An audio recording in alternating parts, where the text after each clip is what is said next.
Hey, what's going on, you guys? My name's Paul, and I play drums and I write the lyrics for a band called the Wise Man's Fear. And today I'm going to be doing a little bit of a track-by-track video for youth music, where I'm just going to be walking through our most recent album, The Lost City, that just came out this month. And yeah, just sort of explaining some of the storyline and the themes and symbolism behind some of the tracks and how they relate to each other and our other record, Castle in the Clouds. Yeah, so without further ado, I'll just jump right on in.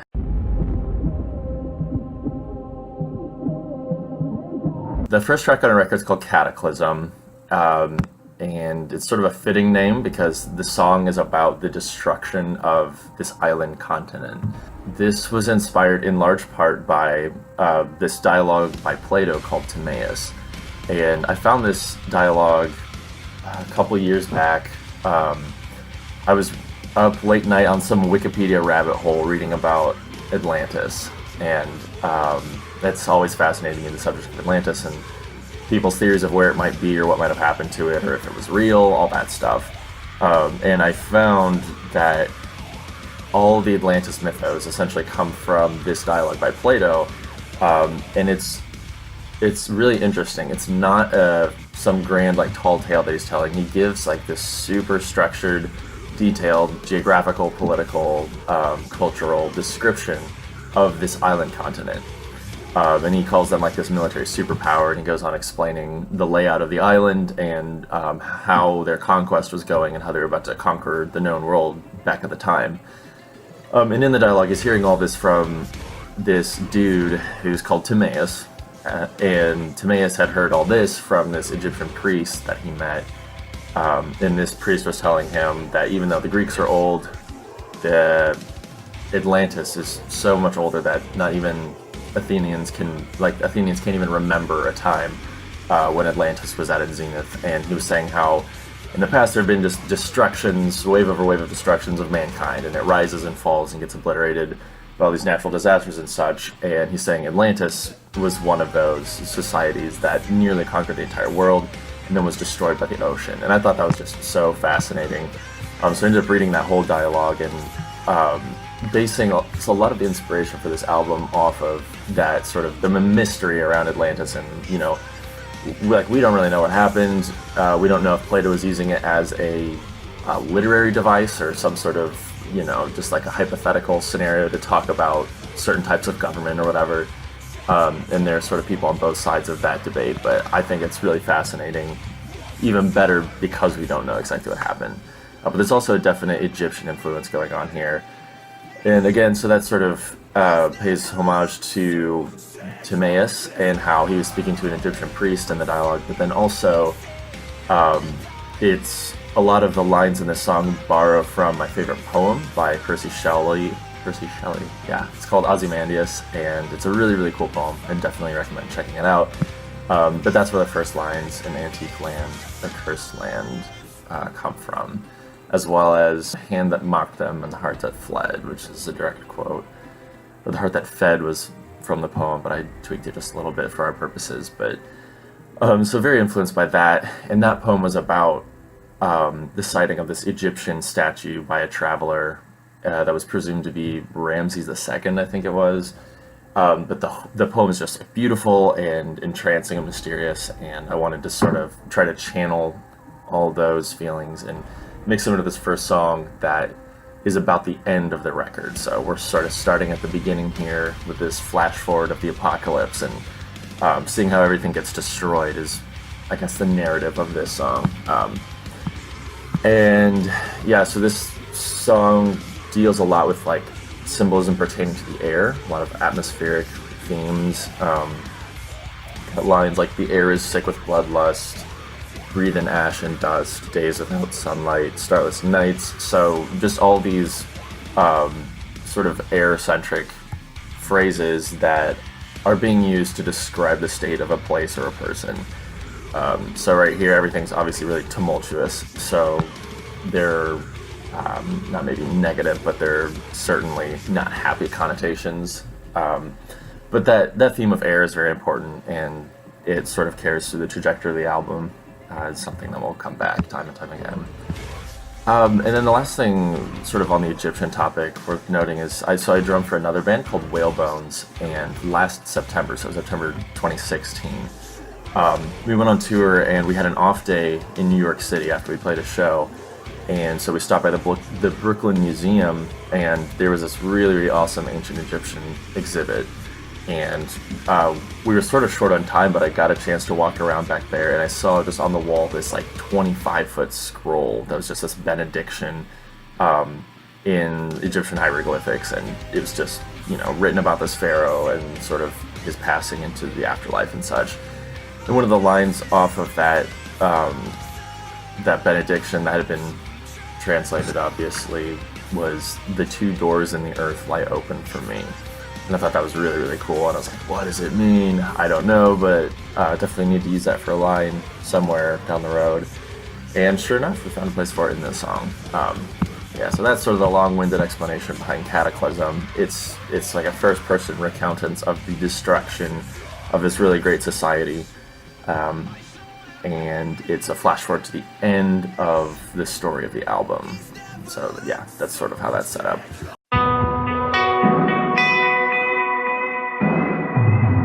So track 2 on the record is called Pneuma, and that's a title that our guitarist Cody came up with. He found the word, I can't remember where, somewhere online, and he said it meant breath of life or soul, which was really neat. And that's exactly the spirit of what we were trying to accomplish with this track. Because really this song is just like a creation sequence for the world that our albums take place in, and we decided to call that universe Pneuma as well, just to give it a little double entendre. And yeah, it's a very, very ambitious feeling thing to try to tackle an entire like creation sequence in a 3-ish minute song. So rather than trying to lyrically go through and, you know, like compact the book of Genesis or something like that into a very short span, we decided to let the music do the talking and just create like a soundscape that was, you know, geared towards like wonderment and like new birth and sort of potential, and try to set the stage in that way. And so this is the first track on the, chronologically, the first track on the record. So these are the first events that are occurring in time. Whereas Cataclysm is sort of like, narratively speaking, the first track, but provides a flash forward. This is your first chronological track. So yeah. Oh, and there's like a reading from Timaeus, the dialogue I was talking about for the Cataclysm explanation, that is a direct quote from this ancient Egyptian priest that Timaeus met, and how he's talking about mankind has experienced many destructions by fire and water, and it's just really ominous sounding, but it also pretty directly pertains to this record, because water, we've got the island that's gonna sink, spoiler alert, but that was in Cataclysm. And then fire, which is also gonna be a pretty key symbol, and that fire really is just representative of warfare for this album. So yeah, the island, there's some foreshadowing of a destruction of this island by both fire via war and then water via actual water and sinking.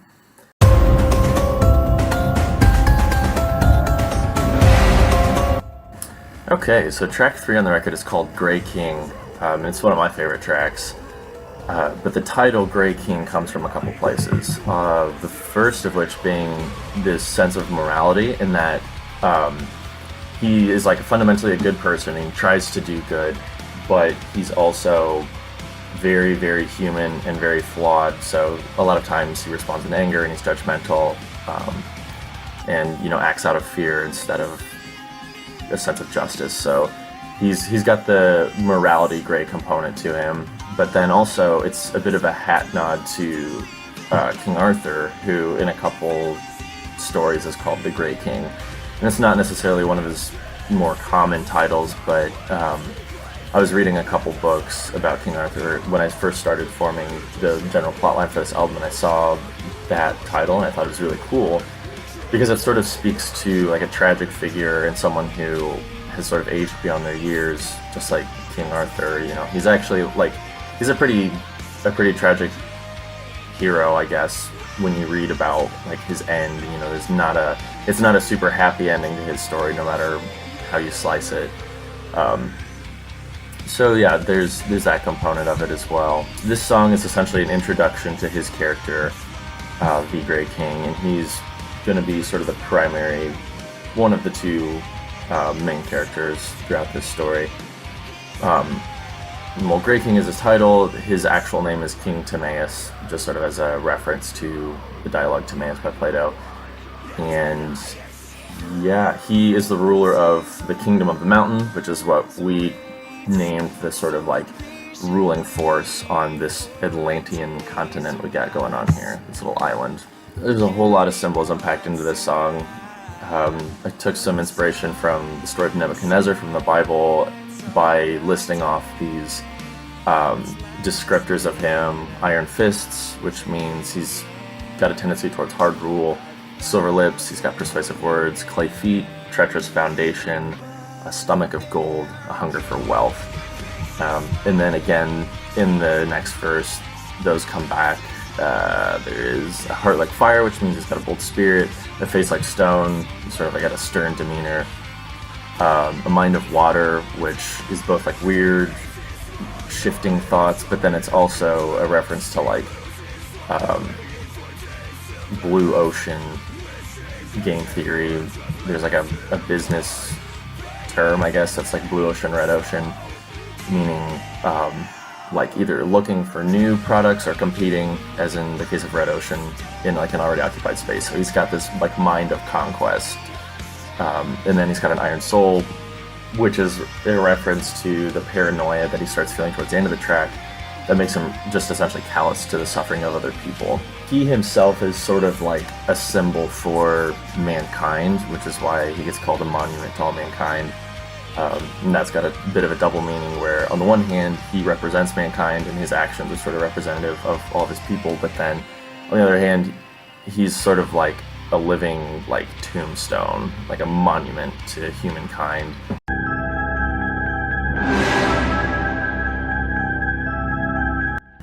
Okay, so the next track is Blackroot Forest, and this one is probably the most story intensive of all the tracks on the record, which is why we made a music video for it, so check it out if you haven't. But this story, and specifically the video, introduced the other main character for the record, who's called Karn, and he's the son of the king of the Kingdom of the Mountain. He's the son of the Great King. So he's the heir to the throne, and this song shows that there's this conflict that's been going on between father and son, to where finally the son has decided he's fed up with it and he can't change his father's mind, so he's just setting out and leaving home and going to run away. And he runs away to this place called Blackroot Forest, which is this like evil, ancient, sort of your run-of-the-mill evil fantasy forest. So he shows up there, and he knows he shouldn't be going there, but it's just sort of like a rebellious act. And then he stumbles across this figure called Wither, who was sort of referenced in our last record, Castle in the Clouds, on the 6th track. It's called The Withered Hand. But now he's here sort of in the flesh, and he begins to corrupt Karn in the middle of these woods. And it turns out this Wither guy is sort of like the source of all the ancient evil that's going on in the forest. And by the end of the track, ends up corrupting Karn to where he has turned him against his father.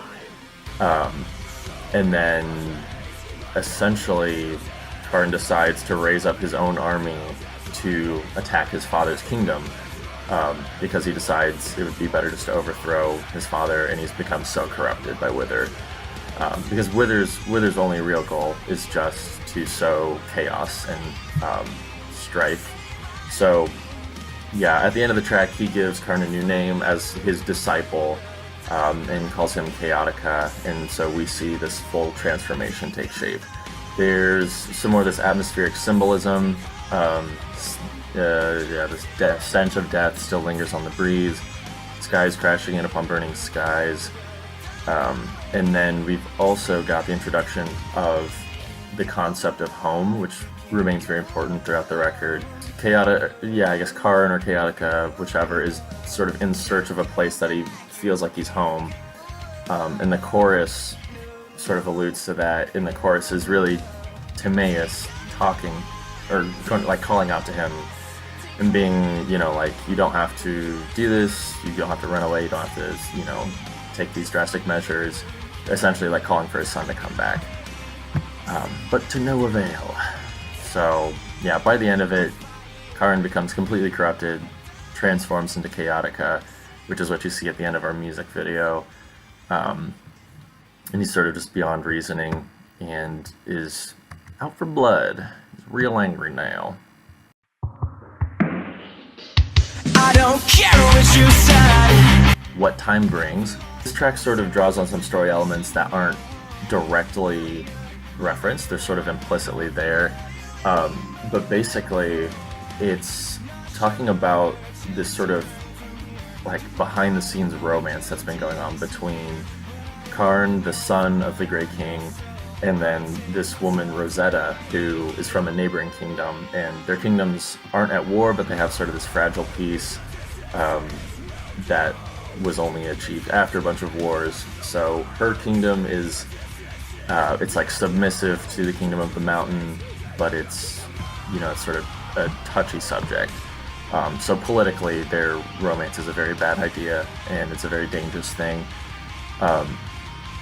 And we come to find out that that's the reason that Karn ran away from home, and the reason that he was in conflict with his father is because he finally opened up to the Grey King, his father, about this relationship that he had had with someone from this neighboring kingdom.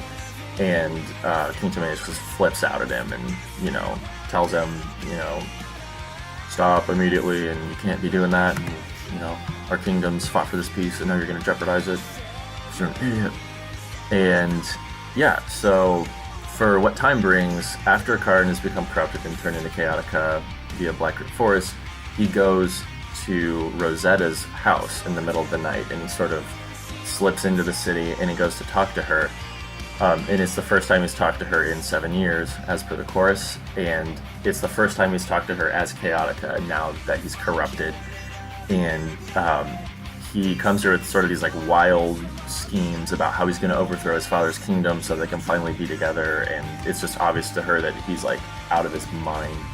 And she tells him that, and that's essentially what the tone of the song is like, there's the saying, you're a new person every 7 years, like all of your cells cycle out, apparently. Like you have new, 100% of your body is made of new cells over the course of 7 years, but then also like your personality is supposed to cycle in like 7-year increments or something like that. So there's that meaning to it, but then also she hasn't seen him for 7 years, that time has passed, and like she can't empathize with him, and she doesn't really know who he is anymore. The song really just ends with her saying she'll have no part of what he's doing, and Chaotica gets real upset at that, and then he storms off, and now instead of just sort of wanting to overthrow his father politically and take control, he now is out for vengeance because he sees his father as an antagonist who has essentially, you know, killed his romance with this woman in the neighboring kingdom.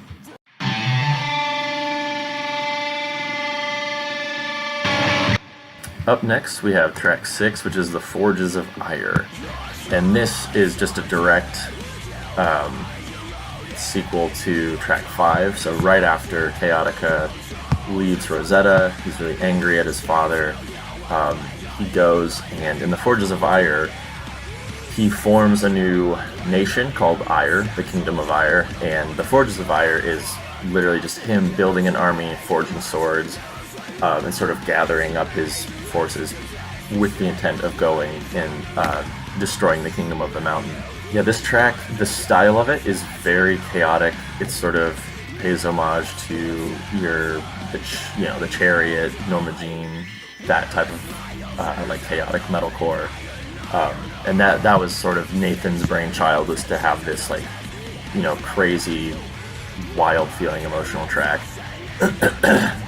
So he wrote the guitar for this one, and it just fit pretty perfectly. And here we see a little bit more fire symbolism. Chaotica's, it's sort of, the whole song is sort of a curse against his father. And Chaotica says he stacked his fire with the bones of his dead, meaning that he's just stepping over people, regardless of what it means to others. He's just going to get what he will.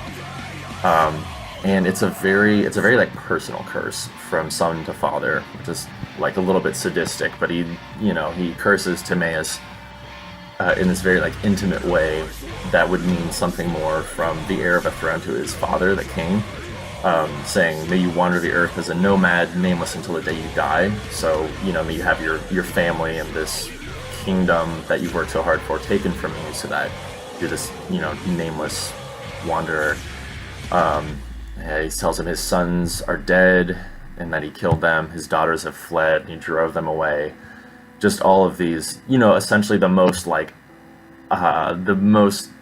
terrible things you can tell a parent is what he's spewing out. So it's just designed to display his hatred. It's sort of the hatred of the son, and designed to hurt his father.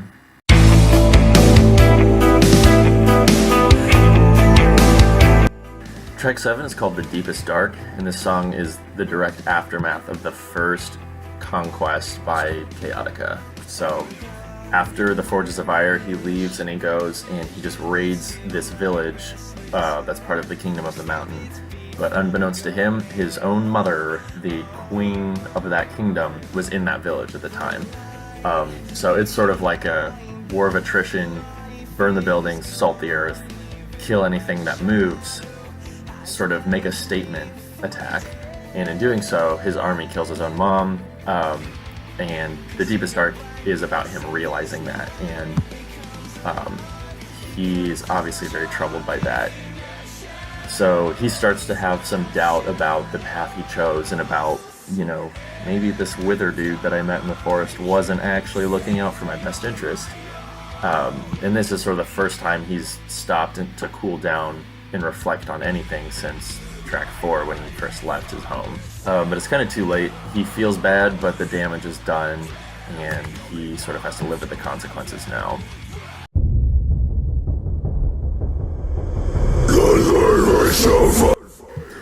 So track 8 is called Bloodlust, and if the Forges of Ire is the hatred of the son, then Bloodlust is the hatred of the father. And this is set up structurally. The Forges of Ire is it's chaotic, it's wild, it's young and energetic.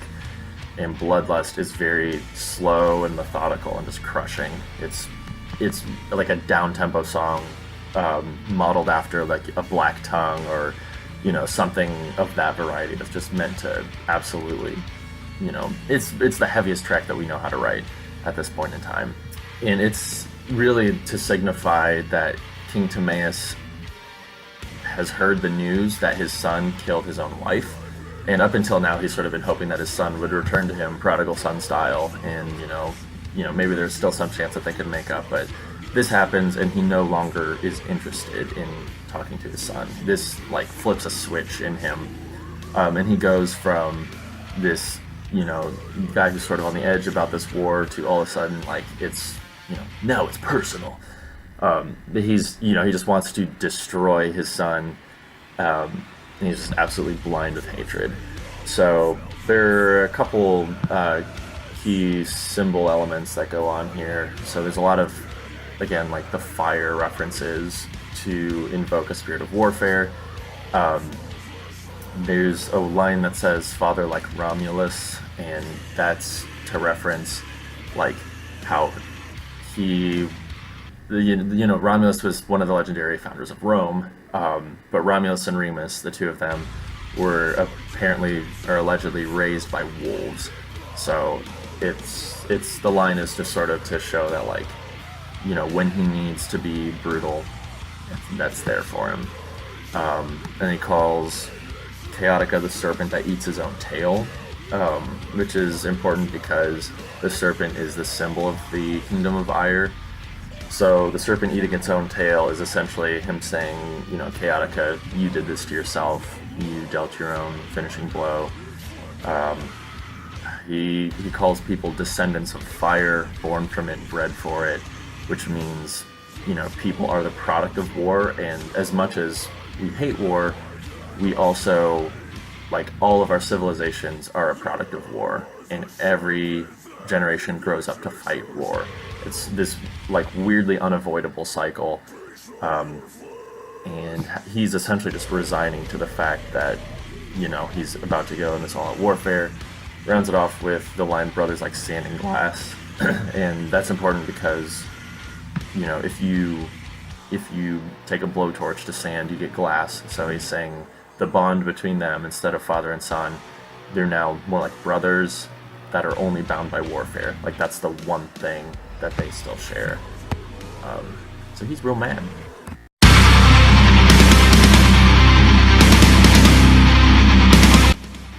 Song number 9. Codex takes place after decades of fighting. So after Bloodlust, King Timaeus sort of throws himself wholeheartedly into this war, and this goes on for a really long time, and then Codex kicks in at that point. And really what's happened is the fighting has become so intense, and both sides are so evenly matched that everything on the entire island of Numa is being destroyed. So it's gotten so crazy that the island itself is starting to split just from the damage it's sustaining from this warfare. And in Codex, that's when King Timaeus realizes that the island is about to split and then sink, and it's too late for them to reverse all this damage that they've been doing for years. So rather than trying to stop and trying to parley for peace, he takes this massive stone tablet and writes inscriptions of warning, basically. And he writes his own story and the story of the island because he knows it's about to be lost. And he doesn't want other people to make the same mistakes that he has made. And he knows that he has reason to hate his son, but he also understands that he made mistakes himself, and that it's not just all black and white, and that there's fault on all sides here. And one of the big themes of this album is just generational warfare, and how, regardless of which generation we talk about, generations always bicker between one another, and the older ones call the younger ones lazy, the younger ones call the older ones, intolerant and bigoted. But there's never really this sense of wanting to communicate and to have a discussion. It's a lot of conflict. So no matter how hard they try, they can't really stop fighting in order even to save the island that they're on. So this song has a bunch of callbacks to track 2 from our first record, Secret of the Stone. There's even this like sort of bell instrumental part that's directly copied over from Secret of the Stone and placed right before this guitar solo at the end of Codex. But it's sort of like a darker cousin of Secret of the Stone, because rather than being a spirit of adventure, it's like, oh no, we're all gonna die. But there's also a little bit of a plot twist in Bound, in that at some point during these decades of warfare since Bloodlust, the king and his queen before that had a second son in secret, and immediately sent him off for safekeeping away from the war before she was killed and before the war really kicked off in earnest. So they sent off the son so quickly that they didn't even name him, and he's just sort of Rapunzel-style been waiting in a tower somewhere far off, away from all the conflict.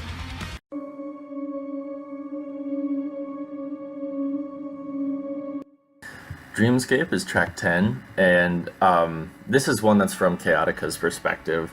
Most of this album is written from the perspective of King Timaeus, but then here we get this point of view shift to show sort of this like shocking loss of confidence on Chaotica's behalf. So Dreamscape takes place before like the final battle that's going to happen, and the night before that battle, Chaotica has a dream of Rosetta, who was the woman that he was in love with and who essentially kicked off this whole war, or that the fallout of that relationship did.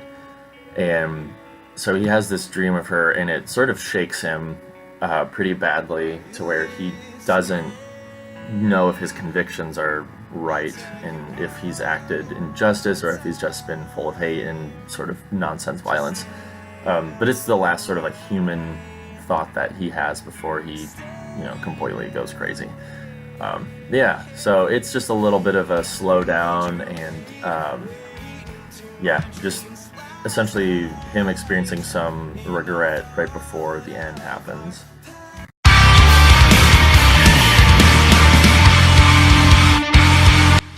Track 11, then, the final track is The Lost City. In The Lost City, you have both forces, the Kingdom of the Mountain and the Kingdom of Ire, finally duking it out in the last battle that ultimately destroys the island and sends it sinking into the depths, just like was foreshadowed in Track 1, Cataclysm. And now that the end has arrived, King Timaeus isn't as concerned about vengeance and justice and all these things as he is in warning future generations and other people about what happened. And he's seeing this terrible tragedy for what it is, just like a needless waste of life. So he takes this tablet that he inscribed in Track 9 during Codex, and he puts it on a ship, and then he gets his son, who's been sitting over in this tower, or actually in like a neighboring kingdom, just somewhere safe. He gets his son, and he puts him on the ship, and he sends the two of them off, just off to sea, in hopes that he can find a better life and something away from the warfare, and essentially just try to like break him out of this cycle. So this song is mostly an address to that son. The chorus, is a farewell to him, and it's just a hope that, the son doesn't have to make the mistakes of the father, and that you can break the cycle of generational warfare and hatred, etc. So yeah, we're sort of wrapping up this sky symbolism, atmospheric symbolism, with the sky meets the earth and devours all my grief, in reference to the sky is falling, but also displaying two kingdoms colliding and ultimately destroying the world. But here we also have sort of this like different response on behalf of Timaeus and Chaotica. King Timaeus sort of takes the like captain going down with the ship, like, I get it, I messed up, I'm gonna do the right thing, I'm gonna like help out who I can and then like accept the consequence for my actions. But Chaotica is just like, he's lost it. So rather than go down peacefully or, even accept any, or try to feel any remorse, he sells his soul to the spirit of the sea in exchange for his life. So he's like, if you let me live, my soul is yours, yada yada. So they both sink. King Timaeus dies, but Chaotica sort of lives entombed in the sea. And that is a precursor to our first record, track number 7, The Sea at Storm, where Chaotica comes out of the sea. So he goes sort of in a dormant state now, as King Timaeus dies. And yeah, so the ship with King Timaeus' youngest son and this megalithic inscription is sailing off, and that really is where Castle in the Clouds begins, is when that ship arrives in a foreign land. You have a knight with no name, stuck with a tablet that he can't read, that is this warning tablet about a great tragedy. And that mystery kicks off the whole adventures of Castle in the Clouds.